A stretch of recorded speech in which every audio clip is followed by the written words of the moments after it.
the years, people have found a multitude of ways to invest in real estate. Some people have rented out rooms in their home. They've stayed with their parents a little bit longer to save money. They have done a variety of things in order to save money so that they can move forward with their real estate investment goals. However you can make it work, the effort will be worth it. Investing in real estate is an excellent long-term investment. Once you decide to invest, there are three main ways to take your investment. The first is to buy and hold.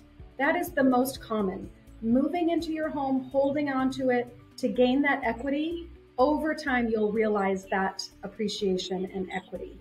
The second way is to flip a property or purchase a home that needs quite a bit of work at a lower cost, investing money into that rehab or remodel, and then selling the home for a profit. That's a flip project. You do have to be cautious about the type of contractors that you're using and making sure that you're not exceeding your investment with those upgrades that you want to make to the home. So it's a careful numbers game there. And the third way is a short or long-term rental property. The short-term rental market is crazy right now. It's an excellent way to make a profit if you're in a highly desirable area where people are frequently coming to visit as tourists.